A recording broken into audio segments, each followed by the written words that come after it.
Back. How was that race? Well, I'm going to have to be very careful because last time I got a podium, I think Michael was going to give us a swing because I've never talked so much in my life last time. So, but being a proud North East lad, I'm going to talk the living ear off these lot.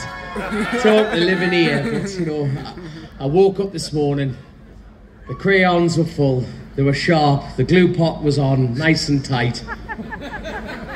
Right. And I went for it. You know, it was a lonely race out there. You know, we had like I tell you what, I must give a massive shout out to Barry Ferber because he took some catching mind. Like in that R7 he's built himself, and I just kept thinking to myself, where the hell are you going? And it was just little bit, towing him in. But it was all good crack, man. It took you a long time to drop him as well. He made a mistake in the hairpin and that kind of... Thank God for that. Yeah, gave you... Did you know you were getting close between you and Paul? Did you know it was close between you and Paul? Not a clue. I'll tell you no what, pit boards, nothing? Well, no, I've got my mate Barsby. I swear he wrote P3 on the back of a tab packet. Ramsey hairpin, sticking it out like that. I'm going, oh, there's P3, champion, let's crack on. You know, so...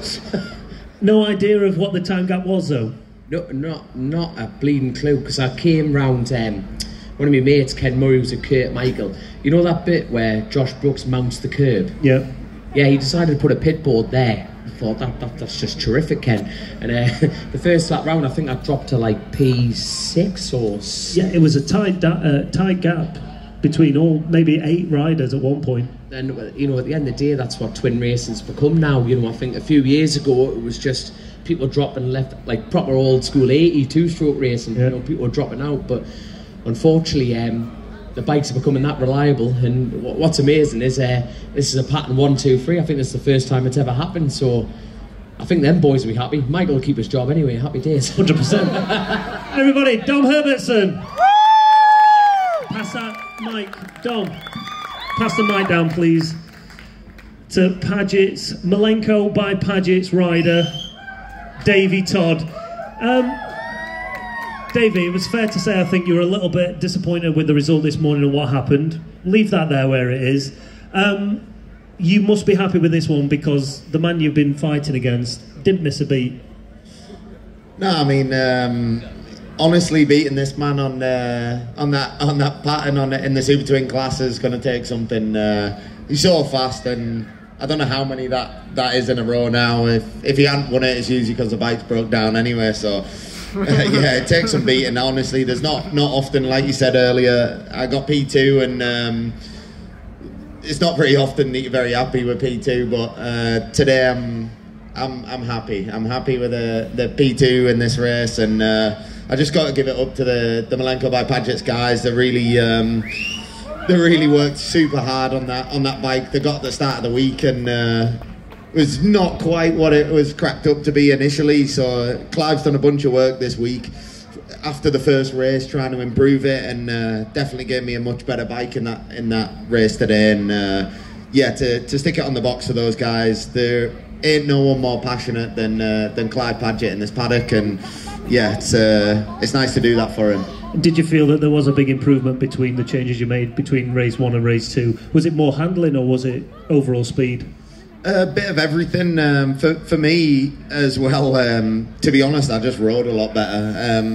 I thought I was riding it hard. I've not a bunch of experience on twins and stuff like that, but I thought I rode hard in that first race, but I really didn't. I felt a lot better in this one today, rode a lot better, and I said that to Clive. I came in and said I actually rode properly in that. I was happy with how I rode and improved lap by lap, and at 1:21.7 I'm honestly over the moon with it. It was not far off the old lap record. He's just gone and upped it again. That's a problem, isn't it? But yeah, I'm really stoked. Hopefully we can come back next year and something a little bit quicker and actually have a go at hanging on to him a little bit. Well, let's see what happens next year. Everyone, Davey Todd! Woo! And then Michael, again, utter perfection. That bike, yourself, didn't miss a beat. Happy with it? Yeah, the bike's been first race. Obviously, I was a bit nervous after the first race because I'd caught Mikey on the first race, and his his bike was super fast, and I was like, we might have an issue with mine. It had a lot of grunt, a lot of top end, and I put a bit of pressure on Andrea to make sure mine was okay, and he says, oh no, it's fine. So today I just come out the box sort of fighting, because I knew obviously Davey would have more time on his bike, and you know he would learn a lot more. So I just went out the crate sort of going, and then Mikey broke down at the commentary point 7 mile out, or he had stopped there, and I seen that, so I just sort of watched my boards then and see what was going on. Managed it at home. Yeah, it's funny with the twins, because if it was a big bike and you had a lead, you would sort of short shift and do everything you can to just to ease them a wee bit. But the problem with these things, when you short shift, it struggles. So you have to just watch what you're doing.